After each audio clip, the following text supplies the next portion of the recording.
இந்த நிகழ்ச்சி amazing facts ஊழியத்தின் நண்பர்களால் உங்களிடம் கொண்டு வரப்பட்டிருக்கிறது.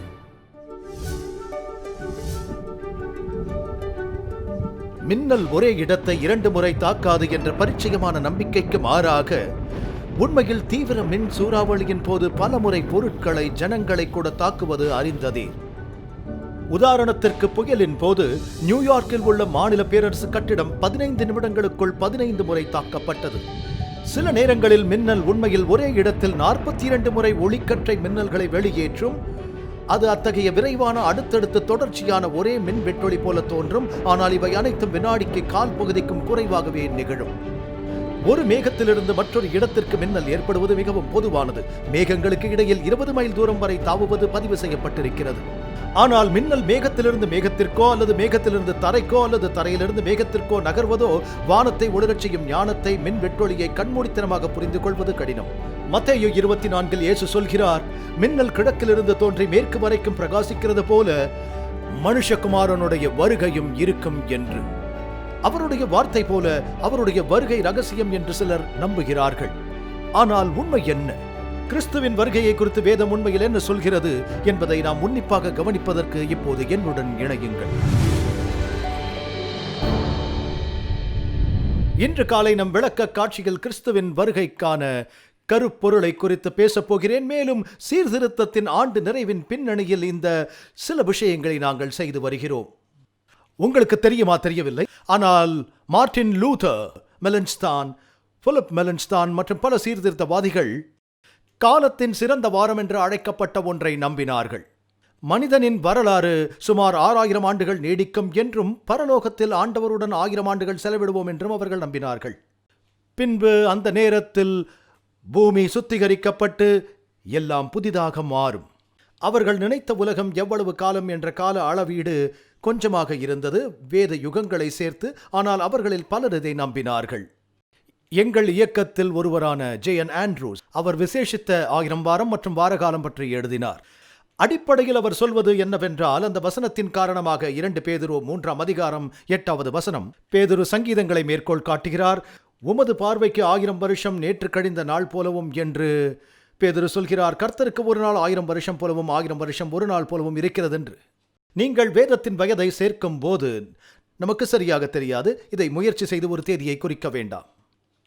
ஆனால் உங்களுக்கு தெரியும், சுமார் கிமு 4000 ஆண்டுகள் ஆதாம் உண்டாக்கப்பட்டது முதல் இது யுகங்களை கொடுக்க துவங்கியது. ஆதாம் எவ்வளவு காலம் வாழ்ந்தார், சேத் எவ்வளவு காலம், ஏனோக்கு எவ்வளவு காலம், நோவா வரை எவ்வளவு காலம். பின்னர் சில தெளிவற்ற தன்மையும் இருக்கிறது. சரியான தேதி நமக்கு தெரியாது. ஏனென்றால் சேம், காம், யாப்பேத் என்பவர்களை நோவா பெற்றதாகவும் அவர்கள் மும்மூர்த்திகளாக இல்லாதிருந்தால். பின்பு நீங்கள் ஆபிரகாம் வழியை பாருங்கள். ஆபிரகாம் முதல் யாத்ராகமத்திலிருந்து இன்று வரை வரலாற்றை மிக துல்லியமாக கண்காணிக்க முடியும். கவனமாக காலவரிசைப்படுத்துவதில் யூதர்கள் மிகவும் தெளிவாக இருந்தார்கள். இயேசு சுமார் கிமு 4 பிறந்தார். சுவாரஸ்யமானது, சிருஷ்டிக்கப்பட்ட தோராயமாக கிமு 4004 ஆண்டுகள். அது ஆசாரிய பயனரின் காலவரிசை. எப்ரஹாம் கிமு 2004 பிறந்தார். இயேசு கிமு 4 பிறந்தார். நாம் சுமார் 2000 ஆண்டுகளுக்கு பிறகு இப்பொழுது வாழ்ந்து கொண்டிருக்கிறோம். பின்னர் இயேசு வந்து அவருடன் 1000 ஆண்டுகள் வாழ எடுத்துக்கொள்ளப் போகிறோம். உங்களுக்கு 3 பெரிய யுகங்கள் உண்டு. சிருஷ்டிப்பு முதல் ஆபிரகாம் வரை முதல் 2000 ஆண்டுகள் உங்களுக்கு கிடைத்துவிட்டது. அது முற்பிதாக்களின் ஆண்டு என்று அழைக்கப்படுகிறது. இவை வேதத்தில் நீங்கள் காணும் 3 சகாப்தங்கள். முற்பிதாக்களின் மூலமாக தேவன் நற்செய்தி பிரசங்கித்தார். அவர்கள் யூதர்கள் அல்ல. அவர்கள் நோவா, ஏனோக்கு, மெத்துசெலா போன்றோர்கள்.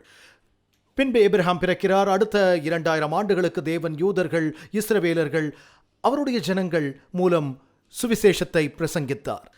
அவர் சத்தியத்தின் பிரசங்கங்களை அவர்களுக்கு போதித்தார். மேசியா அவர்கள் வழியில் வந்தார்.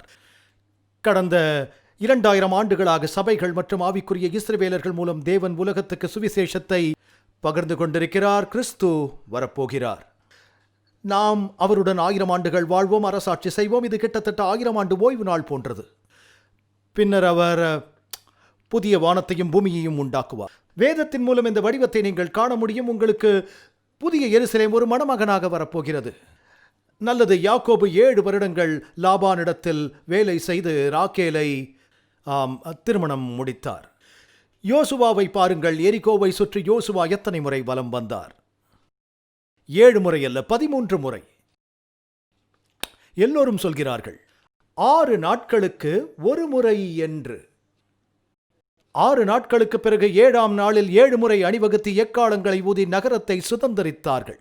6 நாட்களுக்கு பிறகு அவர்கள் நகரத்தை சுதந்தரித்தார்கள். 6 ஆண்டுகளுக்கு ஒரு எபிரேய ஊழியரை வைத்துக் கொள்ளலாம். 7ஆம் ஆண்டு அவர் விடுதலையாவார். இயேசு தம்முடைய சீஷர்களுக்கு வாக்கு கொடுத்ததாக வேதம் கூறுகிறது. சிலர் தேவனுடைய ராஜ்யம் பலத்தோடே வருவதை காணும் முன் மரணத்தை ருசிப்பதில்லை என்று மெய்யாகவே உங்களுக்கு சொல்லுகிறேன் என்றார். இது மார்க் 9ஆம் அதிகாரத்தில் சொல்லப்பட்டிருக்கிறது. 6 நாளைக்கு பிறகு அவர்கள் முன்பாக மறுரூபமானார். சொல்லப்பட்ட இடத்தில் மோசே மலையின் மேல் ஏறின போது ஒரு மேகம் மலையை மூடிற்று. கர்த்தருடைய மகிமையின் மேல் தங்கியிருந்தது. 7ஆம் நாளில் அவர் மேகத்தின் நடுவிலிருந்து மோசேயை கூப்பிட்டார். 6 வருஷம் நீ உன் நிலத்தில் பயிரிட்டு அதன் பலனை சேர்த்துக்கொள். 7ஆம் வருஷத்தில் இளைப்பாற ஓய்ந்திருப்பாயாக. இயேசு விதைப்பவர் 6000 ஆண்டுகளாக தேவன் நற்செய்தியை விதைத்து வருகிறார். பின்பு இயேசு வரப்போகிறார். உலகின் நிலை பாழாகப் போகிறது. இஸ்ரவேலின் பிள்ளைகள் பாபிலோனுக்கு கொண்டு செல்லப்பட்டு அவர்கள் 70 ஆண்டுகள் பாபிலோனில் இருந்ததாக வேதம் கூறுகின்றது. அது தனித்து விடப்பட்டு ஓய்வெடுத்துக் கொண்டிருந்தது. மில்லியனத்தின் 1000 ஆண்டுகளில் பூமி பாழடைந்து போனது. அது ஓய்வு நாளை கடைபிடித்தது. எனவே நான் தொடர்ந்து சொல்ல முடியும். ராஜா யோவாஷ் ஆண்டவரின் ஆலயத்தில் தாவீதின் குமாரன் அந்த பொல்லாத ராணியிடமிருந்து 6 வருடங்கள் அவள் தேசத்தை ஆண்டபோது மறைந்திருந்தான். 6 வருடங்களின் முடிவில் தாவீதின் குமாரன் ராஜா ஆலயத்திலிருந்து வெளியே வந்தான். ராஜா இப்போது எங்கே? தாவீதின் குமாரன் இயேசு எங்கே? பிரதான ஆசாரியராக கர்த்தருடைய ஆலயத்தில் இருக்கிறாரா? ஆலயத்திலிருந்து வரப்போகிறாரா? எழுந்து நிற்கப் போகிறாரா? ஆலயத்திலிருந்து யோவாஷ் வெளியே வந்தான். அவர்கள் எக்காலம் ஊதினார்கள். இயேசு வரும்போது எக்காலம் ஊதப்படுமா? ஜனங்கள் மகிழ்ந்தார்கள். இயேசு வரும்போது சந்தோஷப்படுவார்களா? துன்மார்க்கர்கள் கொல்லப்பட்டனர். நான் யோவாஷின் நிகழ்வை சொல்கிறேன். இயேசு வரும்போது துன்மார்க்கர்கள் கொல்லப்படுவார்களா? அப்போது சமாதானம் இருக்கும் என்று வேதம் கூறுகிறது. இயேசு வந்த பிறகு சமாதான ராஜ்யம் இருக்குமா? வேதத்தில் உள்ள இந்த நிகழ்வுகள் அனைத்தும் இயேசுவின் வருகையை நமக்கு சொல்லுகிறதாக இருக்கிறது. அது எப்போதும் நிலைக்காது. கிறிஸ்து வந்து அவர் எல்லாவற்றையும் சரியாக அமைக்கும் போது உலக வரலாற்றில் சிறந்த முடிவு வரும். ஆகவே அவர்கள் இயேசுவோடு 1000 ஆண்டுகள் அரசாழ்வார்கள். நீங்கள் வெளிப்படுத்தல் 20 வாசிக்கலாம். இன்னொரு விஷயத்தை யோசித்தேன். ஆதாம் மற்றும் ஏவாளுக்கு தேவன் என்ன சொன்னார்? அவர்கள் புசிக்கக்கூடாது என்று சொன்ன விருட்சத்தின் கனியை புசித்ததால் அவர் சொன்னார், அதை நீ புசிக்கும் நாளில் சாகவே சாவா என்று கட்டளையிட்டார். ஆதாமும் ஏவாளும் விலக்கின விருட்சத்தின் கனியை புசித்தவுடன் மரித்தார்களா? இல்லை, அவர்கள் ஆவிக்குரிய வகையில் மரித்து போனார்கள்.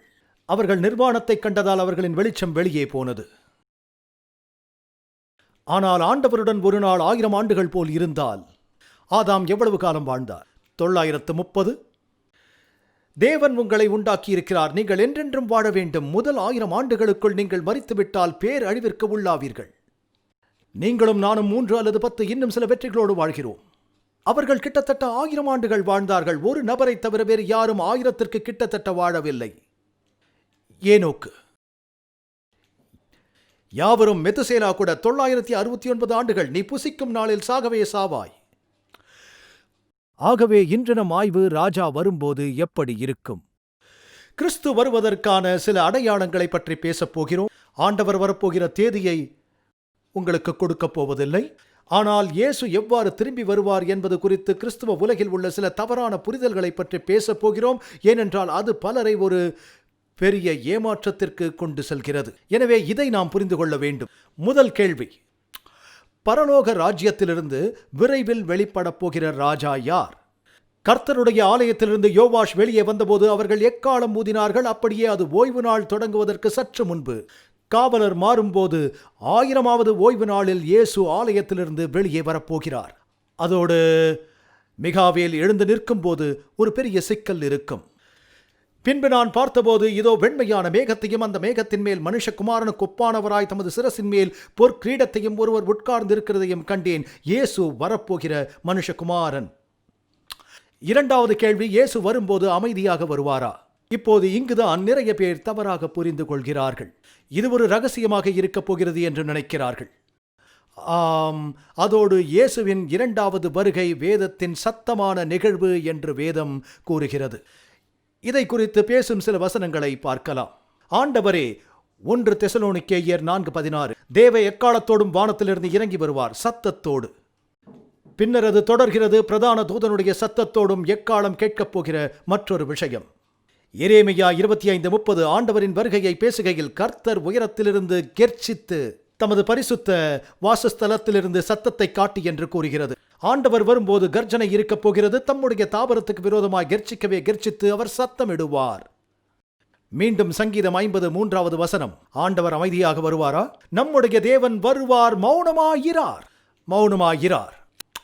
அவருக்கு முன் அக்னி பட்சிக்கும், மகா புசல் கொந்தளிப்பாயிருக்கும், மகிமை இருக்கப் போகிறது, வானம் நொறுங்கப் போகிறது, வானம் சுருளாகப் போகிறது, சூரியன் இருட்டாகிவிடும், சந்திரன் ரத்தமாக மாறும், நட்சத்திரங்கள் வானத்திலிருந்து விழும், பூமி வெறித்தவனைப் போல தள்ளாடி திரும்பிச் செல்லப் போகிறது, தீவுகள் விழுங்கப்படும், ஆலங்கட்டி கற்கள் விழும். நீங்கள் அதை பிடித்திருக்கிறீர்களா? இயேசு நேற்று வந்துவிட்டார் என்று நான் நினைக்கிறேன் என்று குறுஞ்செய்தி அனுப்ப வேண்டியதில்லை. இன்னும் 2ஆம் வருகை குறித்து ஒரு புதிய காட்சியை சிலர் நம்புகிறார்கள். இது இரகசிய வருகை என்று அழைக்கப்படுகிறது. இப்போது வேத புத்தகங்களில் விட்டு போனது குறைந்தது 2 திரைப்படங்களாக உருவாகி இருக்கும். இது குறைந்தது 200 ஆண்டுகளுக்கு முன்பு அறியப்படாத போதனை. இது மெதுவாக ஜேசுட் இறைபியலாளரின் காலவரிசை, பிரான்சிஸ்கோ ரிபேரா மற்றும் மற்றொருவரான எஸ்கோபார் ஆகியோரால் உருவானது. மேலும் அவர்கள் பெரிய சீர்திருத்தவாதிகள் காரணமாக என்ன நடக்கிறது என்பதை எதிர்த்து போராட முயற்சிக்க தீர்க்க தரிசனத்தின் விளக்கத்தை தேடுகிறார்கள். அவர்கள் இந்த கருத்தை உருவாக்கினார்கள். ஸ்கோஃபீல்ட் என்ற மனுஷர் வரும் வரை அது உண்மையில் எடுக்கப்படவில்லை. யாராவது ஸ்கோஃபீல்ட் வேதாகமத்தை படித்திருக்கிறீர்களா? அதில் நல்ல விஷயங்கள் இருக்கின்றன. ஆனால் அவர் இரகசிய வருகை மற்றும் இறையியலின் பின்னால் விட்டு போன ரிபராவின் இறையியலையும் ஏற்றுக்கொண்டார். ஹால் லின்சே என்ற மற்றொருவர், பின்னர் அவர் ஸ்கோஃபீல்ட் வேதத்தை எடுத்தார், பெரிய கிரகம் பூமி என்ற புத்தகத்தில் எழுதியிருக்கிறார். பின்னர் அது வேறு சில கவர்ந்திழுக்கும் மற்றும் திருத்துவ ஒளிபரப்பாக எடுக்கப்பட்டது. அவர்கள் இதை கற்பிக்கத் தொடங்கினர். இது அறியப்படாததிலிருந்து முக்கிய பார்வைக்கு கொண்டு சென்றது. இப்போதைய யோசனை, வருகை என்ற வார்த்தையின் அர்த்தம் வல்லமையுடன் எடுத்துச் செல்ல வேண்டும். அது வேதத்தின் அடிப்படை, வேறொன்றும் இல்லை. இது ஒரு இரகசிய வருகை. எந்த ஒரு உபதிரவமும் ஏற்படுவதற்கு முன்பு தேவன் நம்மை உலகிலிருந்து பிரித்து அவருடன் கூட அழைத்துச் செல்வார் என்ற எண்ணம். பின்பு பூமியில் 7 வருடங்கள் உபதிரவம் இருக்கும். அந்தி கிறிஸ்து உபதிரவ காலத்தின் போது செய்ய போகிற எல்லாம் மோசமாக இருக்கும். அதுதான் ஜனங்களை ஏமாற தயார்படுத்தும். ஏனென்றால் இப்போது அவர் வரும்போது பொய்யான கிறிஸ்துவை தவிர்த்து உண்மையில் ஜனங்களை நிலைநிறுத்துவார். அதோடு பைபிள் கூறுகிறது தேவன் நம்மை உபத்திரவத்திலிருந்து காப்பாற்றுகிறார் என்று. அப்போஸ்தலர்களின் புத்தகத்தில் அவர் நம்மை உபத்திரவத்திலிருந்து காப்பாற்றுகிறார் என்று வேதம் கூறுகிறது. இஸ்ரவேல் ஜனங்களை வாதைகளிலிருந்து தேவன் காப்பாற்றுவதற்கு முன்னர் 7 கடைசி வாதைகள் வெளிப்படுத்திய அதே விஷயம். அவர் இஸ்ரவேலர்களை வாதைகளிலிருந்து காப்பாற்றினாரா? அவர்கள் வாதைகளின் போது எகிப்தில் இருந்தார்கள். அவர் அவர்களை வாதைகளிலிருந்து பாதுகாத்தார். பண்டைய எகிப்தில் 10 வாதைகள் கொடுக்கப்பட்டன என்பது சுவாரஸ்யமானது. ஆனால் 10 வாதைகளில் கடைசி 7 வாதைகளிலிருந்து தேவன் இஸ்ரவேலர்களை பாதுகாத்தார். வெளிப்பாட்டில் எத்தனை வாதைகள்? 7. அதே 7லிருந்து நாம் பாதுகாக்கப்படுவோம். நாம் உலகில் இருக்கிறோம். அதனால் தான் இயேசு முடிவு பரியந்தம் நிலை நிற்பவனே ரட்சிக்கப்படுவான் என்றார். தேவன் தனது ஜனங்களை சோதனைகளிலிருந்து காப்பாற்றுவார். நோவாவை வெள்ளத்திலிருந்தும், ஷாத்ராக் மேஷாக் ஆபத்நேகோவை எரிகிற அக்னிச்சூளையிலிருந்தும், தானியேலை சிங்க கெபியிலிருந்தும், யோசேப்பையும் யோபுவையும் சோதனைகளிலிருந்து காப்பாற்றினார். அது மட்டுமல்ல, அவர்கள் அனைவரும் தேவனுக்கு முன்பாக மகிமையான சரீரங்களாக உயிர் தெழுவார்கள் என்று நான் நம்புகிறேன். ஆனால் தேவனின் ஆலயமாக நாம் உலகின் இருளில் பிரகாசிக்கும் வெளிச்சமாக இருக்கிறோம். நண்பர்களே, இன்றைய விளக்க காட்சிக்கு இன்னும் கொஞ்ச நேரத்தில் திரும்ப போகிறோம். அதுவரை எங்கும் செல்ல வேண்டாம். கடின உழைப்பால் பாதிக்கப்பட்ட இந்த உலகத்திலிருந்து விடுதலை பெற்று இனி வேதனையும் துக்கமும் இல்லாத உலகில் நீங்கள் வாழ எப்போதாவது விரும்பி இருக்கிறீர்களா? நிச்சயமாக இயேசு மீண்டும் வருகிறார். விசேஷமாக விளக்கப்பட்ட இந்த ஆதாரத்தை உங்களுக்கு நாங்கள் வழங்க விரும்புகின்றோம். வேத வசனங்களால் நிறைந்த உன்னத விடுதலை என்று அழைக்கப்படும் இந்த வளமானது கள்ள கிறிஸ்துவால் ஏமாற்றப்படுவதை தவிர்ப்பது எப்படி என்று, இந்த வார்த்தைகளுக்கு நீங்கள் எவ்வாறு தயாராக இருக்க முடியும் என்று இயேசுவின் 2வது வருகையை விஞ்ஞானத்தில் விளக்குகிறது. இலவச நகலை பெற உங்கள் திரையில் காணும் தொலைபேசி எண்ணில் அழைக்கவும். சலுகை எண் 308 குறிப்பிடவும். இணையதள முகவரியை பார்வையிடவும். இந்த வளத்தை படித்த பிறகு உங்கள் நண்பர்களுடன் பகிர்ந்து கொள்ளுங்கள். இன்றைய விளக்க காட்சிக்கு இப்போது திரும்பி தேவனின் வார்த்தையிலிருந்து இன்னும் சில அற்புதமான உண்மைகளை கேட்டு அறியலாம். நான் ஜனங்களை சந்தித்தேன். அவர்கள் நினைக்கிறார்கள் நான் ரகசிய வருகைக்கு தயாராக இல்லை என்றால். நான் உபத்திரவத்திற்கு செல்ல வேண்டியிருக்கும். 7 ஆண்டுகளுக்கு பிறகு இன்னொரு வாய்ப்பு கிடைக்கும். ஆண்களை சந்தித்தோம். அவர்கள், ஆமாம், என் மனைவி, அவள் காணாமல் போவாள், நான் விடுபட்டு போவேன் என்று அவள் என்னிடம் சொல்கிறாள். ஆனால் 7 வருட உபத்திரவத்தின் போது நான் மனம் திரும்பினால் எனக்கு மற்றொரு வாய்ப்பு கிடைக்கும் என்று அவன் சொல்கிறான். நான் உபத்திரவத்திற்கு செல்ல நேரிடலாம் என்று. இதன் பொருள் என்னவென்று உங்களுக்கு தெரியுமா? நான் மோசமாகி விடுவேன், நான் உபத்திரவத்திற்கு கடந்து செல்ல வேண்டியிருக்கும், ஆனால் குறைந்தபட்சம் நான் காப்பாற்றப்படுவேன். நண்பர்களே, பிசாசு 2வது வாய்ப்பு இருப்பதாக சொல்கிறான், ஆனால் 2வது வாய்ப்பு இல்லை. இயேசுவின் வருகை அவ்வளவுதான். நீங்கள் நம்பப் போவதாக இருந்தால் நான் சொல்வதை நம்புங்கள். ஏனென்றால் நான் நம்புவது போல் நீங்கள் நம்பினால் குறைந்தபட்சம் ஆயத்தமாவீர்கள். சொல்வது புரிகிறதா? ஆனால் வேத வசனங்கள் நிறைய உண்டு என்று நினைக்கிறேன். அதனால் இது ரகசிய வருகையாக இருக்கப் போவதில்லை. பின்னர் ஒருவர் சொல்லுவார், பாஸ்டர் டக், அவர் ஒரு திருடனைப் போல வருவார் என்று வேதம் சொல்லவில்லையா என்று. அது சரி, அவர் வருவார் ஒரு திருடனைப் போல. அது ஒரு ரகசிய வருகை. இந்த வசனத்தை படிக்கும் போது பார்த்தால் இயேசு ஒரு திருடனைப் போல வந்து 7 ஆண்டுகள் வாழ்க்கை செல்கிறது போல் தெரிகிறது. நீங்கள் சொல்லுங்கள். அது சொல்கிறது, கர்த்தருடைய நாள் இரவிலே திருடன் வருகிற விதமாய் வரும். அப்பொழுது வானங்கள் மடமட என்று அகன்று போம், பூதங்கள் வெந்து உருகிப்போம், பூமியும் அதிலுள்ள கிரியைகளும் எரிந்து அழிந்து போம். ஆண்டவர் ஒரு திருடனைப் போல வரும்போது இங்கு பூமியில் என்ன நடக்கும்? வாழ்க்கை தொடருமா? அல்லது அவர் ஒரு திருடனைப் போல வரும்போது பூதங்கள் வெந்து உருகி போகுமா? அவர் ஒரு திருடனைப் போல வருவதாக ஏன் சொன்னார்? ஏனென்றால் அது நிகழும்போது அது ஆச்சரியமாக இருக்கும். திருடன் வீட்டுக்கு வந்ததை பார்த்திருக்கிறீர்களா? நான் வந்திருக்கிறேன். கிறிஸ்தவனாக இருப்பதற்கு முன்பு செய்தேன். உங்களுக்கு தெரியும், நான் இப்போது மறுபடியும் பிறந்திருக்கிறேன். நான் ஜனங்களின் வீடுகளை உடைத்து நுழைவேன், பொருட்களை திருடுவேன். எந்த ஒரு அறிவிப்பையும் இதற்கு அனுப்ப முடியாது. அதனால் அது நடந்தது ஆச்சரியமாக இருந்தது. ஆனால் நான் வந்த பிறகு அவர்களுக்கு தெரியும். எனவே இது ஒரு ரகசிய வகையானதாக இருக்கும் என்று நான் நினைக்கவில்லை. இயேசுவின் வருகையின் போது வேறு என்ன இயற்பியல் ஆதாரங்கள் நடக்கும்? வெளிப்படுத்தல் 16-18 வசனத்தில் படிக்கலாம். பூமி மிகவும் அதிர்ந்தது. பூமியின் மேல் மனுஷர்கள் உண்டான நாள் முதற்கொண்டு அப்படிப்பட்ட பெரிய அதிர்ச்சி உண்டானதே இல்லை, ஒருபோதும் இல்லை. அதனால் எல்லாம் நடுங்கும், தீவுகள் விழுங்கப்படும். இயேசு வரும்போது வேறு என்ன மாதிரியான விஷயங்கள் எல்லாம் நடக்கும்? அவரை யார் பார்ப்பார்கள்? வருகைக்கு தயாரான ஒரு சிலரா? மத்தேயு 24:30 வசனம் கூறுகிறது, அப்பொழுது மனுஷகுமாரனுடைய அடையாளம் வானத்தில் காணப்படும். அப்பொழுது மனுஷகுமாரன் வல்லமையோடும் வருகிறதை பூமியில் உள்ள சகல கோத்திரத்தாரும் கண்டு புலம்புவார்கள். மனுஷகுமாரன் வல்லமையோடும் மிகுந்த மகிமையோடும் வானத்தின் மேகங்கள் மேல் வருகிறதை காண்பார்கள். இதோ மேகங்களுடனே வருகிறார். வெளிப்படுத்தல் 1:7 வசனம், கண்கள் யாவும் அவரை காணும். ஒருவர் எப்போதும் இந்த கேள்வியை எழுதுவார், போதகர் டக், உலகம் உருண்டையாக இருக்கும்போது ஒவ்வொரு கண்ணும் அவரை எப்படி பார்க்க முடியும்? அனைவரும் ஒரே நேரத்தில் அவரை பார்க்கப் போகிறோம் என்று அவர் சொல்லவில்லை. அவர் சொல்வது உலகம் முழுவதும் பார்க்கும்படி அவர் வருகை இருக்கும் என்பதே இதன் அர்த்தம். மீட்கப்படும் நாளில் ஒரு வகையான வெற்றிடங்கள் மற்றும் அதற்கு பின்னால் அழிவு, பேரழிவு இருக்கும். எல்லோரும் அவரை அந்த நாளில் பார்ப்போம், அவ்வளவுதான். எல்லோரும் அவரை ஒரே நேரத்தில் பார்ப்போம் என்று அதில் சொல்லவில்லை. எனவே எல்லோரும் அவரை பார்ப்போம். இயேசு திரும்பி வரும்போது எப்படி இருக்கும்? நமக்கு சந்தேகம் இருக்க வேண்டியதில்லை. ஒலிவ மலையிலிருந்து கிறிஸ்து ஏறின போது சீஷர்கள் பார்த்து கொண்டிருந்தார்கள். தங்கள் அன்பான ஆண்டவராகிய இயேசுவை பார்த்தபடியே அவர்கள் வானத்தை வெறித்து பார்த்து கொண்டிருந்தார்கள். அவர்கள் கண்களுக்கு மறைவாக ஒரு மேகம் அவரை எடுத்துக்கொண்டது என்று வேதம் சொல்கிறது. அவர் போன பிறகும் அவர்கள் அங்கே நின்று வானத்தை அண்ணாந்து பார்த்து கொண்டிருக்கையில் வெண்மையான வஸ்திரம் தரித்தவர்கள் 2 பேர் அங்கே நின்று, கலிலேயராகிய மனுஷரே, நீங்களேன் வானத்தை அண்ணாந்து பார்த்து நிற்கிறீர்கள் என்றார்கள். இதே இயேசு ஆனவர் எப்படி உங்கள் கண்களுக்கு முன்பாக வானத்துக்கு எழுந்தருளி போனாரோ அப்படியே மறுபடியும் வருவார். அவர் எடுத்துக்கொள்ளப்பட்டது உண்மைதானா? அவர் எடுத்துக்கொள்ளப்படும் போது பார்த்தார்களா? அவர் எடுத்துக்கொள்ளப்படும் போது பேசிக் கொண்டிருந்தாரா? ஆம், அவர் பரத்திற்கு ஏறும்போது நீங்கள் புறப்பட்டு போங்கள், நான் உங்களுடனே கூட இருக்கிறேன். அவர் உண்மையுள்ளவர். அவர் விட்டு சென்ற அதே வழியில் திரும்பி வருவார். எனவே அதை பற்றி நாம் ஒருபோதும் கவலைப்பட வேண்டியதே இல்லை. உங்களுக்கு தெரியும், இது எனக்கு மிகவும் பைத்தியக்காரத்தனமாக இருப்பதற்கான காரணம், ஒரு போதகராக இயேசு முதலாவதாக வந்தபோது சபை ஆயத்தமாக இருந்ததா? முதல் முறை அவர் ஒரு சிங்கத்தைப் போல வருவார், வந்து ரோமானியர்களை முறியடிப்பார், எக்காலம் ஊத உலகை உலுக்கி பூமிக்குரிய ராஜாவாக இஸ்ரேலை ஆளுவார் என்று நினைத்தார்கள். அவரோ ஆட்டுக்குட்டி போல அமைதியாக வந்தார். அவர்கள் அதை ஏற்கவில்லை. அவர்கள் தீர்க்க தரிசனங்களை புரிந்து கொள்ளாததால் தயாராக இல்லை. இப்போது இயேசு எக்காலத்துடன் ஒரு சிங்கத்தைப் போல வர தயாராகி வருகிறார்.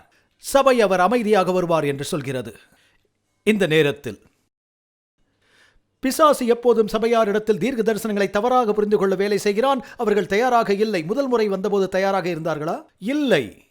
தயாராக இல்லாததால் பலர் அழிந்து போனார்கள். எனவே அதே காரியம் நடக்கும். இயேசு மேகங்களில் வரும்போது யார் அவருடன் இருப்பார்கள்? தனியாக வரமாட்டார். மத்தேயு 25:31 அன்றியும் மனுஷகுமாரன் தமது மகிமை பொருந்தினவராய் சகல பரிசுத்த எத்தனை பேர்? தமது சகல பரிசுத்த தூதரோடும் கூட. ஆக உயிர்த்தெழுதலின் போது கர்த்தருடைய தூதர் வானத்திலிருந்து இறங்கி வந்து கல்லை புரட்டி தள்ளிய போது என்ன நடந்தது? அங்கே இருந்த ரோமானிய காவலர்கள் அவர்கள் செத்த மனிதர்களைப் போல கீழே விழுந்து தூதனின் மகிமையிலிருந்து பயங்கரத்தில் தப்பி ஓடிவிட்டார்கள். கர்த்தருடைய தூதன் புறப்பட்டு அசீரியரின் பாளையத்தில் 1,90,000 பேரை சங்கரித்தான். ஒரு தூதன். சகல தேவதூதருடன் ஆண்டவர் வரும்போது, நேற்று நீங்கள் பத்திரிகையை பார்த்தீர்களா என்று கேட்கப் போவதில்லை. நான் நினைத்தேன் இயேசு வந்து விட்டார் என்று. அது பிரகாசமாக இருந்தது. அது அனைவருக்கும் தெரியும். இயேசுவின் வருகையின் பிரசன்னம் எப்படிப்பட்டது என்று. வாழ்கிற துன்மார்கர் என்ன ஆவார்கள்? 2 தெசலோனிக்கேயர் 1:7. நம்முடைய கர்த்தராகிய இயேசு கிறிஸ்து தமது வல்லமையின் தூதரோடும் ஜுவாலித்து எரிகிற அக்னியோடும் வானத்திலிருந்து வெளிப்படும் போது அப்படியாகும். அவரை உங்களுக்கு தெரியுமா? நித்திய ஜீவனுடையவர்கள் அவரை அறிவார்கள். இழந்து போனவர்களிடம் எனக்கு உன்னை தெரியாது என்று சொல்வார். அவரை அறிந்து கொள்ள உங்களுக்கு நேரம் கொடுக்கப்படுமா? அவர் வருகிறார். தொடர்ந்து சொல்கிறது 2 தெசலோனிக்கேயர் 2:8. நீக்கப்படும் போது அந்த அக்கிரமக்காரன் வெளிப்படுவான். அவனை கர்த்தர் தம்முடைய வாயின் சுவாசத்தினாலே அழித்து தம்முடைய வருகையின் பிரசன்னத்தினாலே நாசம் பண்ணுவார். அவர் வரும்போது அவர் வருகையின் பிரசன்னத்தினாலே அந்த அக்கிரமக்காரன் வெளிப்படுவான்.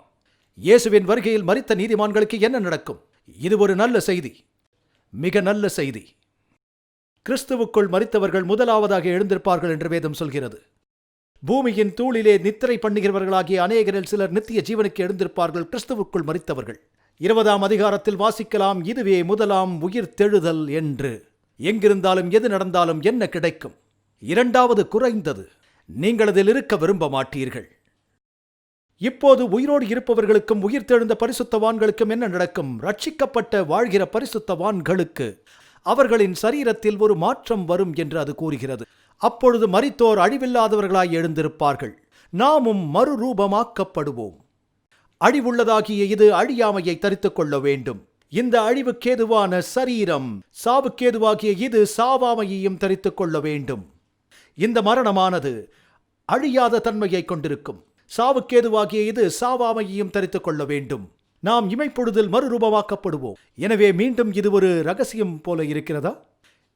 இது அனைத்தும் மிகவும் உண்மையான, வெளிப்படையான, அறியப்பட்ட நிகழ்வு என்று நமக்கு சொல்கிறது. நீங்கள் ஒருவேளை இந்த கதைகளை கேள்விப்பட்டிருக்கலாம். விமானங்கள் வானத்திலிருந்து விழும். ஏனெனில் விமானிகள் கிறிஸ்தவர்களாக இருப்பார்கள். அப்போது யாரும் பறக்க மாட்டார்கள். வாகனத்தை ஓட்டி வந்த கிறிஸ்தவர்கள் காணாமல் போவதால் கார்கள் தெருவில் மோதிக்கொள்ளும். அவர்களின் உடைகள் ஓட்டுநரின் இருக்கையில் இருக்கும். உங்களுக்கு தெரியுமா? நீங்கள் எழுந்து பார்ப்பீர்கள், உங்கள் கணவர் காணாமல் போனதை. அவருடைய உடைகள் அப்படியே இருக்கும். அவர் எடுத்துக்கொள்ளப்பட்டிருப்பார்.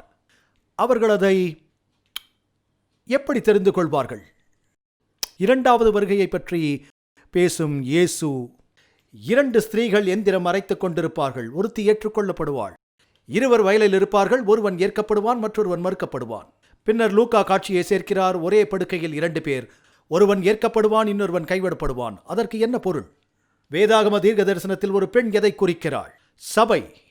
எத்தனை வகையான சபைகள் இருக்கின்றன? 2 மட்டுமே. வெளிப்படுத்தல் 20. 2 ஸ்திரீகள். வெளிப்படுத்தல் 17-12 உங்களுக்கு உண்மை மற்றும் பொய் என்று இருக்கும். 2 வெவ்வேறு நற்செய்திகள். ஸ்திரீகள் என்ன செய்கிறார்கள்? அவர்கள் தானியத்தை அரைக்கிறார்கள். வார்த்தையோடு வேலை செய்கிறார்கள். ஒன்று உண்மை, ஒன்று பொய். ஒரே மாதிரி இருக்கிறது. ஒன்று தயாராக இருக்கிறது, ஒன்று இல்லை. 2 பேர் வயலில் இருப்பார்கள் என்று கூறுகிறது. அந்த வயல் என்ன? வயல் என்பது மிஷனரிகள் பணிபுரியும் இடம். நீங்கள் விதை விதைக்கிறீர்கள், அறுவடை செய்கிறீர்கள். மிஷனரி வேலையை செய்யும் 2 வகையான ஜனங்கள், உண்மை மற்றும் பொய். 2 எஜமானர்கள். இயேசு சொல்கிறார் 2 பாதைகள், 2 விருப்பங்கள். என்னுடன் ஒத்துப்போகிறீர்களா? எதிராக இருக்கிறீர்களா? சரிதானே? ஒரே படுக்கையில் 2 பேர் என்று சொல்கிறார். தூக்கம் எதை குறிக்கிறது? மரணம். எத்தனை வகையானவர்கள் மரித்திருக்கிறார்? 2. ரட்சிக்கப்பட்டவர்கள், இழந்து போனவர்கள். முதல் உயிர்த்தெழுதல், 2வது உயிர்த்தெழுதல். இதில் சுவாரஸ்யம் என்னவென்றால், சிலர் எடுத்துக்கொள்ளப்படுவார்கள், சிலர் விடப்படுவார்கள். ஆண்டவரால் எடுக்கப்பட்டதாக அவர்கள் பெரும்பாலும் நினைக்கிறார்கள். ஆனால் எபிரேய பதத்தில் அவர்கள் கீழ்ப்படியாத போதெல்லாம் எதிரிகள் வந்து அவர்களை அசிரியாவுக்கு கொண்டு செல்வார்கள்.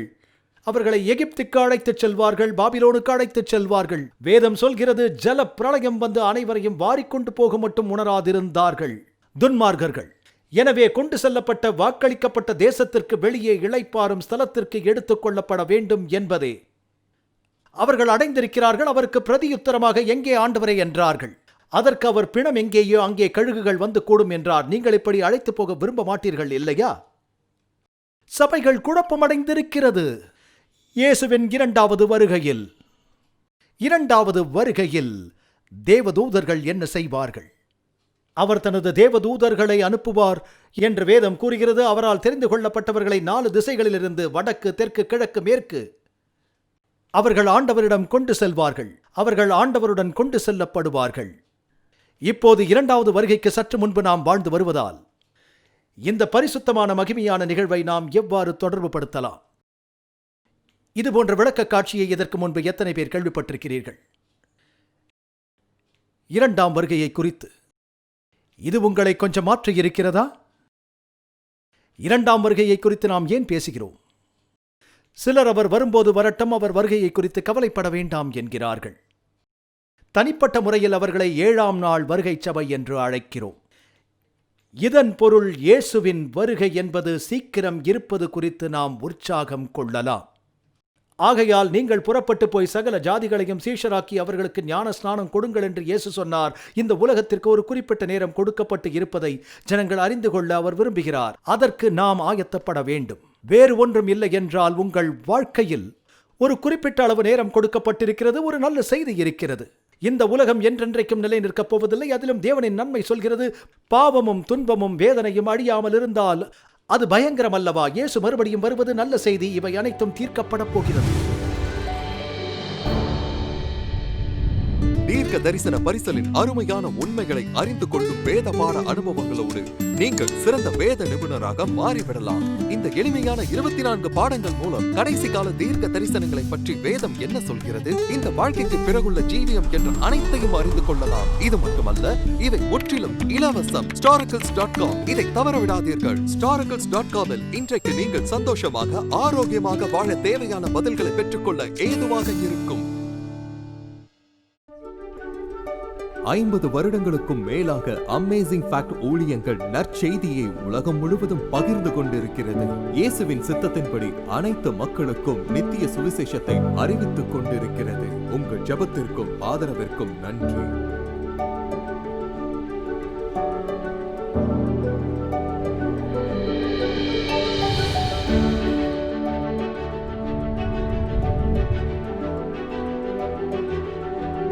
இன்றைய இலவச சலுகையை விண்ணப்பிக்க மறந்து விடாதீர்கள். அது நிச்சயம் ஆசீர்வாதமாக இருக்கும். உங்களது தொடர்ச்சியான ஆதரவுக்கு நன்றி. நாங்கள் இயேசு கிறிஸ்துவின் சுவிசேஷத்தை உலகெங்கிலும் கொண்டு செல்கிறதால் நீங்கள் அடுத்த வாரம் இணைந்திருக்க உதவி செய்து கர்த்தருடைய வேத வார்த்தையில் மூழ்கி அற்புத உண்மைகளை ஆராயச் செய்வோம்.